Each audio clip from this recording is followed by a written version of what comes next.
Hello friends, હું છું તુલસી સોલંકી. ધોરણ 12 જિયોગ્રાફીની અંદર આપનું હાર્દિક સ્વાગત છે. આપણે ગયા લેક્ચરની અંદર જોયું હતું કે માનવ વિકાસ કોને કહેવાય. તો સામાન્ય ભાષાની અંદર માનવ વિકાસ એટલે પહેલાંના સમયમાં કે જે જીવન છે એ સારું જીવે, આર્થિક લેવલે એનું જીવન સારું હોય તો એ માનવ વિકાસ સારો ગણાતો. પરંતુ એની પરિભાષા ધીરે ધીરે બદલાતી ગઈ અને તેમાં પ્રથમ એટલે કે જે જરૂરિયાતો છે એની પ્રાથમિક જરૂરિયાત, તો રોટી કપડાં અને મકાન એ સંતોષી શકે તેને માનવ વિકાસ કહેવાતો. પછી કે આરોગ્ય, શિક્ષણ અને મનોરંજનની સેવાઓ પૂરી પાડવામાં આવતી. તો આવી રીતે માનવ વિકાસ ગણવામાં આવતો. પરંતુ હવે આપણે જે માનવ વિકાસનું માપન કરવાનું છે એ કઈ રીતે કરવાનું છે, કોણે કર્યું, તો મોસ્ટ આઈએમપી પ્રશ્ન જે આપણે જિયોગ્રાફીની અંદર બને છે કે માનવ વિકાસ એટલે શું. માનવ વિકાસનું માપન અથવા તો માનવ વિકાસના જે 3 નિર્દેશકો છે તે સમજાવો.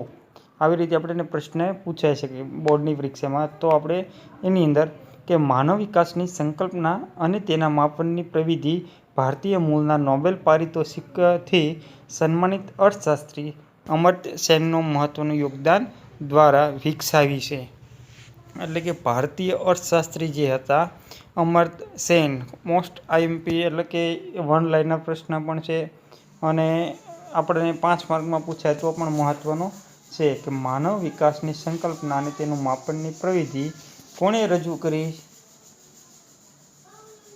તો ભારતીય મૂળના નોબેલ પારિતોષિકથી સન્માનિત અર્થશાસ્ત્રી અમર્ત્ય સેનનો મહત્વનું યોગદાનથી આ માનવ વિકાસનું માપન શક્ય બન્યું છે. એટલે કે માનવ વિકાસ આંક જે છે તેનું શરૂઆત કોણે કરી છે, ભારતીય મૂળના એટલે કે ભારતના જે જન્મ થયો હોય તેવા અમર્ત્ય સેન અર્થશાસ્ત્રી છે, પરંતુ એણે માનવ વિકાસ બાબતે ખૂબ જ મહત્વનું યોગદાન આપ્યું છે. તેમના પરામર્શનથી માનવ વિકાસનો પ્રથમ અહેવાલ 1990માં સંયુક્ત રાષ્ટ્ર વિકાસ કાર્યક્રમ, જો સંયુક્ત રાષ્ટ્ર સંઘ જે છે તેના થકી પ્રથમ અહેવાલ 1990માં રજૂ થયો. અને કોની મદદથી, તો અમર્ત્ય સેનની મદદથી. તો 1990માં સંયુક્ત રાષ્ટ્ર વિકાસ કાર્યક્રમ એટલે કે United Nation development program UNDP દ્વારા રજૂ થાય છે. દર વર્ષે રજૂ થાય છે. માનવ વિકાસ આંક કોના દ્વારા રજૂ થાય છે, તો યુએનડીપી અથવા સંયુક્ત રાષ્ટ્ર વિકાસ કાર્યક્રમ. કોઈ પણ એક પ્રશ્ન મતલબમાં કે એક આપણને ઓપ્શનની અંદર આપેલું છે. આ અહેવાલ દર વર્ષે પ્રકટ કરાય છે. દર વર્ષે, 10 વર્ષે નહીં, દર વર્ષે એટલે કે 2020માં રજૂ થયો હતો, 2021માં પણ, 2022માં, 23માં એમ કન્ટિન્યુ દર વર્ષે રજૂ થાય છે. તેમાં જુદા જુદા દેશોના વિભિન્ન નિર્દેશકોના આધારે સૂચકાંક નક્કી કરાય છે. એટલે કે જે દેશો છે તેના વિભિન્ન દેશોના નિર્દેશકો, આ બધા દેશના નિર્દેશકો કેવા છે, અલગ અલગ છે. તો બધા દેશોના નિર્દેશકો એને ભેગા કરી અને એના આધારે સૂચકાંક નક્કી કરવામાં આવે છે. એની અંદર સરેરાશ આયુષ્ય, શિક્ષણ સંપાદન અને જીવન ધોરણ એવા 3 નિર્દેશકોની મૂલ્યાંકન કરાય છે. સરેરાશ આયુષ્ય કેટલું છે કોઈ પણ દેશનું, સાથે સાથે શિક્ષણ કેવા પ્રકારનું છે એટલે કે કેટલી ગુણવત્તાવાળું છે, અને શિક્ષણ સંપાદન અને જીવન ધોરણ કેટલું ઊંચું છે એટલે કયા લેવલે છે તે નક્કી કરીને માનવ વિકાસ આંક નક્કી કરવામાં આવે છે. તો આ 3 નિર્દેશકો સરેરાશ આયુષ્ય, શિક્ષણ સંપાદન અને જીવન ધોરણ 3 સંપાદકો. એમાં આપણે હવે જોઈએ કે ત્રણેયનું મૂલ્યાંકન જોઈએ.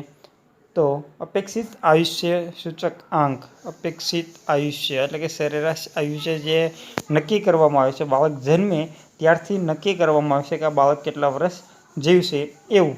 તો આરોગ્યને લાંબા આયુષ્યના માપન માટે નવજાત શિશુના જન્મ સમયે અપેક્ષિત આયુષ્યની ગણતરી લેવાય છે. એટલે કે આપણા ભારતનું છે 65.8.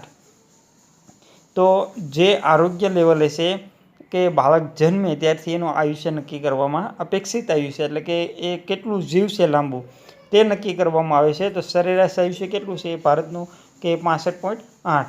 તો એ જે નક્કી થાય છે એને અપેક્ષિત આયુષ્ય કહેવામાં આવે છે. એટલે કે લાંબા સમયે આરોગ્યને લાંબા આયુષ્યના માપન માટે નવજાત શિશુના જન્મ સમયે અપેક્ષિત આયુષ્યની ગણતરી લેવાય છે.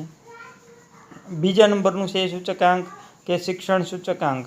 તેમાં શાળાકીય વર્ષોમાં 25 વર્ષની વ્યક્તિએ વિતાવેલ વર્ષો અને અપેક્ષિત શાળાકીય વર્ષોમાં 5 વર્ષનું બાળક પોતાના જીવનમાં કેટલા વર્ષો શાળામાં વિતાવશે એ બે વિગતો ધ્યાને લેવાય છે.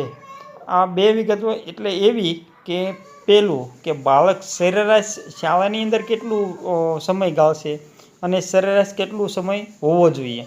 કે 25 વર્ષ છે બાળકના, આપણે સામાન્ય ભાષામાં જોઈએ, મતલબમાં કે આપણે દરેક ક્ષેત્રની અંદર જોઈએ, પ્રાચીન કાળમાં જોઈએ કે અત્યારે, તો 25 વર્ષે આપણું અભ્યાસ ક્ષેત્ર છે એ લગભગ પૂર્ણ થઈ જતું હોય છે.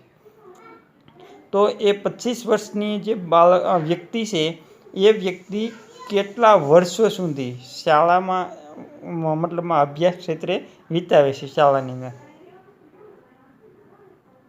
હવે એ 25 વર્ષમાં દાખલા તરીકે આપણે ભારતનું છે 14.3 કે એટલા વર્ષ બાળક છે એ ક્યાં વિતાવે છે કે શાળાની અંદર. પરંતુ અપેક્ષિત જે છે કે 5 વર્ષનું બાળક છે એ શાળાની અંદર કેટલો સમય વિતાવશે કે 25 વર્ષની અંદર કેટલો સમય વિતાવશે એ બે બાબતો નક્કી કરવામાં આવે છે. આ વિગતો પરથી સમગ્રપણે શિક્ષણના પ્રમાણના ગુણાત્મક પાસાને મૂલવી શકાય છે. એટલે કે જે ગુણાત્મક પાસું છે, સારું પાસું, એને જોવામાં આવે છે. પછી ત્રીજા નંબરનું છે આવક સૂચકાંક. એટલે કે આપણી જે આવક છે, જીવન ધોરણ કેવું છે તેના ઉપર. તો જીવન ગુજરાનના માપન માટે માથાદીઠ કુલ ઘરેલું ઉત્પાદન એટલે જીડીપી આપણે ઘણી વખત ખબર ન પડે, કારણ કે ઇકોનોમિક્સનો શબ્દ છે. જીડીપી એટલે માથાદીઠ કુલ ઘરેલું ઉત્પાદન. આવક સાથે પ્રસ્થાપિત કરી તેના ગણતરી કરાય છે. તો આપણે જે જીવન ધોરણ છે, કુલ માથાદીઠ ઘરેલું આવક, એટલે કે આપણા ઘરના 5 સભ્યો છે એ 5 સભ્યો થકી કેટલી આવક થાય છે. કારણ કે એક વ્યક્તિ છે 10,000 કમાતી હોય, બીજી વ્યક્તિ છે 2,000 કમાતી હોય, ત્રીજી વ્યક્તિ 15,000 કમાતી હોય, એટલે કે બધાની આવક અલગ અલગ હોય, પણ સરેરાશ માથાદીઠ આવક કેટલી થાય છે તે જોવાની હોય. તો એ જોતા જે માથાદીઠ આવક પ્રસ્થાપિત થાય છે એના થકી આપણું જીવન ધોરણ કેવું હશે, જીવન ગુજરાન કેવું ચાલતું હશે તે નક્કી કરવામાં આવે છે. એટલે કે આવક સૂચકાંકને પણ અહીંયા પ્રસ્થાપિત કરવામાં આવે છે.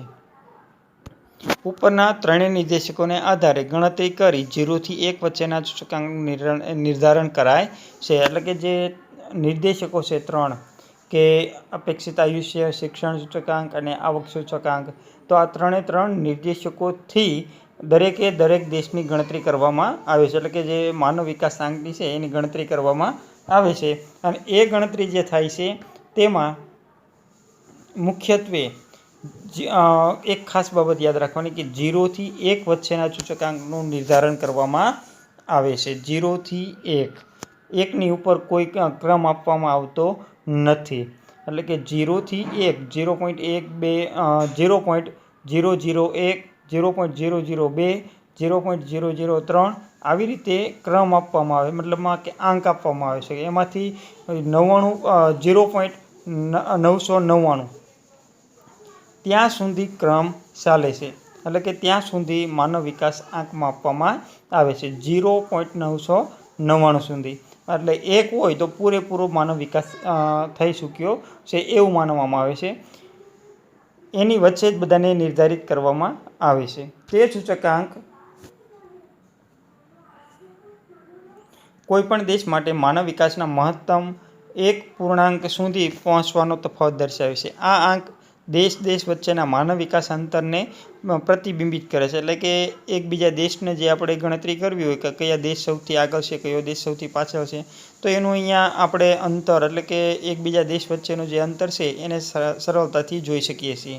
આજે દુનિયાના દેશો સર્વાંગી વિકાસ માટે પ્રયત્નશીલ છે, ત્યારે માનવ વિકાસને અવગણવો કોઈ દેશને પોસાય તેમ નથી. જો માનવ વિકાસની અવગણના કરે તો એ દેશનો વિકાસ શક્ય બને નહીં.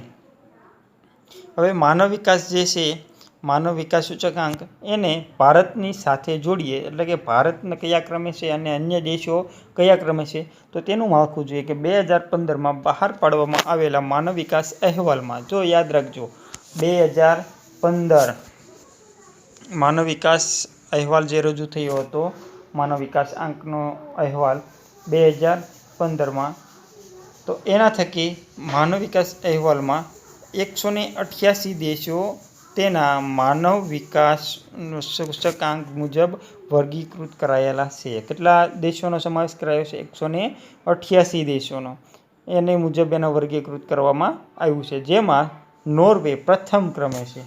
કયો દેશ સૌથી પહેલાં છે માનવ વિકાસ સૂચકાંકમાં સૌથી ટોચ ઉપર? કયો દેશ છે? કે નોર્વે. ત્યારબાદ બીજા નંબરે છે ઓસ્ટ્રેલિયા અને ત્રીજા નંબરે છે સ્વિટ્ઝરલેન્ડ.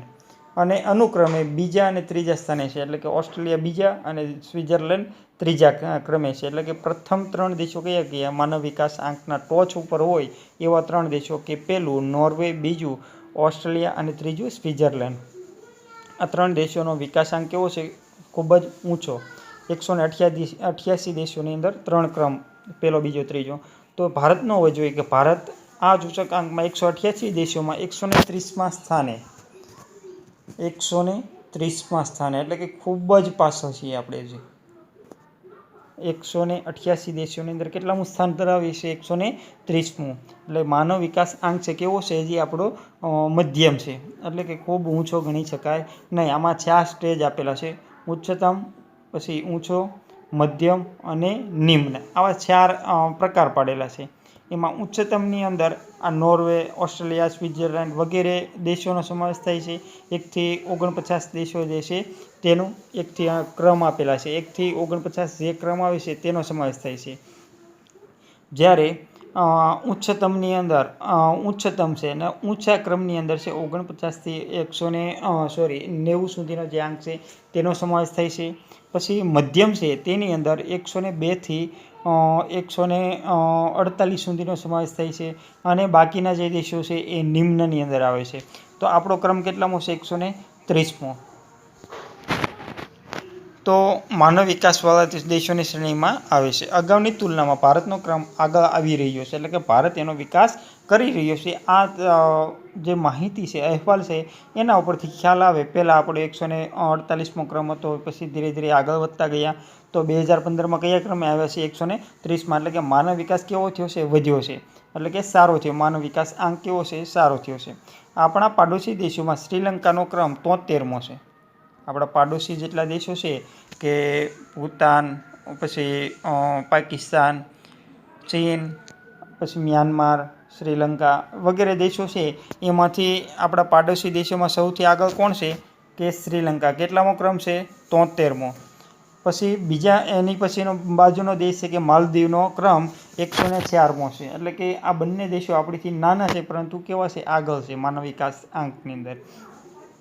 આ બંને દેશો માનવ વિકાસની બાબતે ભારતથી આગળ છે. આ સૂચિમાં ભૂતાન, બાંગ્લાદેશ, નેપાળ, પાકિસ્તાન, મ્યાનમાર અને અફઘાનિસ્તાન ભારતથી પાછળના ક્રમે છે. એટલે કે આ બીજા આપણા પાડોશી દેશો જે છે એ કેવા છે? 50 છે. પણ 2 દેશ એવા છે કે આપણીથી આગળ છે. એમાં શ્રીલંકા કેટલામો ક્રમ છે? 73મો.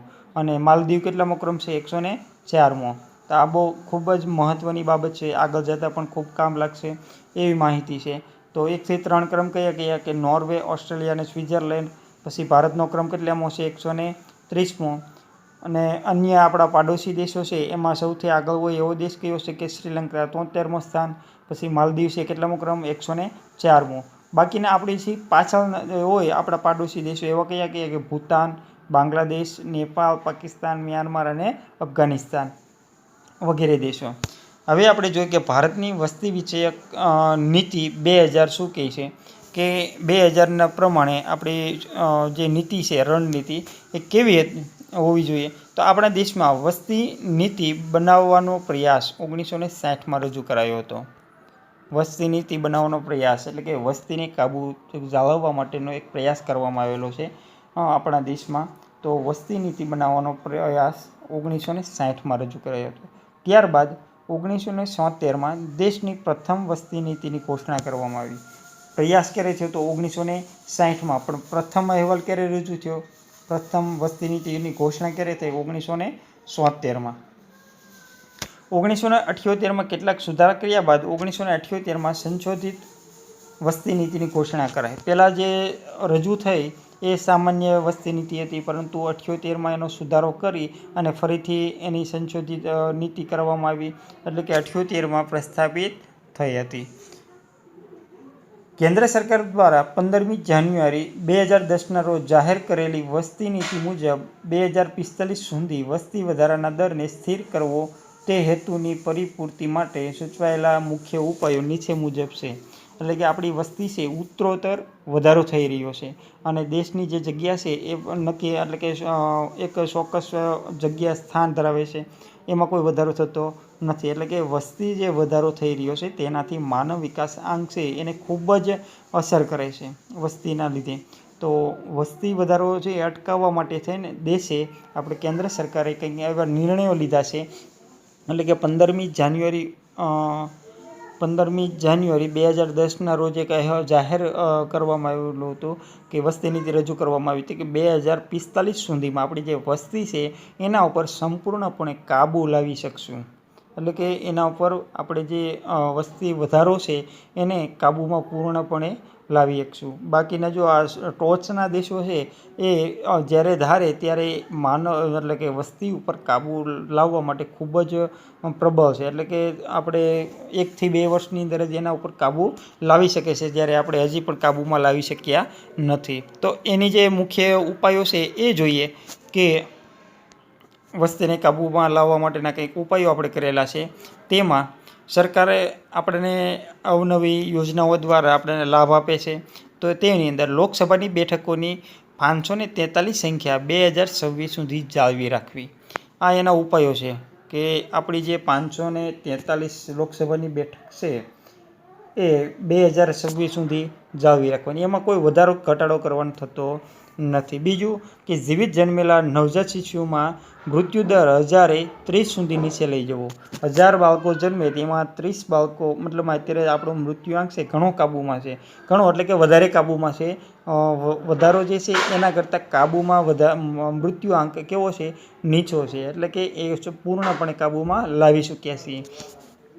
તો નવજાત શિશુ જે જન્મેલા છે એટલે કે જીવિત જન્મેલા છે એવા બાળકો મૃત્યુ ન થાય એવો આપણે પ્રયાસ કરીએ છીએ. એટલે કે 1030 બાળકો સુધી, એટલે કે 30 આપણે જે મૃત્યુઆંક છે કેવો ખૂબ જ નીચે લઈ જવાનો છે, તો 30 સુધીનો લઈ જવાનો છે. પછી 80% સુવાવડો દવાખાનામાં અને પ્રશિક્ષિત સ્ટાફ દ્વારા કરાવવાની સગવડો ઊભી કરવી. એટલે કે જે બાળક જન્મે છે આપણે અત્યારે ખૂબ જ સારું છે, એટલે કે 5 વર્ષની અંદર ખૂબ જ સારો સુધારો થયો છે. પરંતુ 80% સુવાવડો છે એ ક્યાં કરવાની છે? સરકારી દવાખાના મતલબમાં કોઈ પણ હોસ્પિટલની અંદર, સરકારી હોય કે પ્રાઇવેટ હોય, પણ સુવાવડો ક્યાં થવી જોઈએ? દવાખાનાની અંદર. આપણે શિક્ષિત સ્ટાફ જે છે એના હાથની છે. પરંતુ અત્યાર સુધી આપણે એવું હતું કે કોઈ દવાખાનાનો એટલો બધો મોહ હતો નહીં, દવાખાને કોઈ જતું નહીં, ઘરે ને ઘરે સુવાવડ કરી દેતા. એટલે કે જે સુવાવડો છે એ ક્યાં થવી જોઈએ? કે મોટાભાગની 80% સુવાવડો દવાખાનાની અંદર થવી જોઈએ કે જેનાથી માતા અને બાળકનું બંનેનું ધ્યાન રાખી શકાય. સાથે સાથે 4થા નંબરનું છે છોકરીઓની લઘુત્તમ લગ્ન વય 18 વર્ષથી વધારી ઉપર લઈ જવી. આમાં પણ એક સુધારો છે કે જો એક આપણે 18 વર્ષ છે સ્ત્રીઓની જે જન્મ છે મતલબમાં કે લગ્ન વય એ 18ની છે, 18 વર્ષ થાય એટલે એના લગ્ન કરી શકીએ છીએ, એની પહેલાં કરી શકતા નથી. પરંતુ એમાં જો વધારો કરી દેવામાં આવે તો આપણે કંઈક ને ક્યાંક અંતરે એમાં વસ્તી વધારા ઉપર કાબૂ જાળવી શકીએ. પછી બીજું છે બાળ લગ્ન પ્રતિબંધ ધારો અને ગર્ભસ્થ શિશુ લિંગ પરીક્ષણને રોકતા કાયદાઓનો સખ્તાઈપૂર્વક અમલ કરાવવો. એટલે કે બાળ લગ્ન જે થાય છે કે નાના ન હોય ત્યારે ઘણી જ્ઞાતિઓમાં આપણે જોવા મળે છે કે નાના હોય છે 2-5 વર્ષના કે 10 વર્ષના, ત્યાં સુધીમાં એના લગ્ન થઈ ગયા હોય છે. પરંતુ એ બાળ લગ્ન પ્રતિબંધ ધારો જે છે એટલે કે આપણો નિયમ જે બનાવેલો છે એ નિયમ પ્રમાણે બાળ લગ્ન અટકાવવા જોઈએ. પછી બીજું ગર્ભસ્થ શિશુઓ લિંગ પરીક્ષણ જે કરાય છે કે કોઈ પણ દવાખાને જાઓ ગાયનેક પાસે તો ત્યાં બોર્ડ મારેલું જ હોય છે કે લિંગ પરીક્ષણ થતું નથી. મતલબમાં કે એ પણ કાયદાકીય રીતે આપણે ગુનો બને છે. તો ગર્ભ શિશુ જે છે કે કોઈ માતાના પેટની અંદર ઉદરની અંદર જે બાળક જન્મી રહ્યું છે એટલે કે ઉછરી રહ્યું છે તેનું લિંગ પરીક્ષણ કરી શકાય નહીં. લિંગ પરીક્ષણ એટલે કે સ્ત્રી પુરુષ છે એ જાણી શકાય નહીં. એનો જે અમલ છે એ સખ્તાઈપૂર્વક કરવો જોઈએ. પછી રસીકરણનો વ્યાપ વધારવો, એટલે કે બાળક જન્મે છે ત્યારથી જ એને જે આપણે ઓરીની રસી કે શીતળાની રસી અનેક રસીઓ જે આવે છે તો એ રસીકરણ જે થાય છે એનો પણ વ્યાપ વધારવો જોઈએ. વસ્તી નીતિના અમલીકરણ માટે વડાપ્રધાનની અધ્યક્ષતામાં એક રાષ્ટ્રીય આયોગની સ્થાપના કરવી.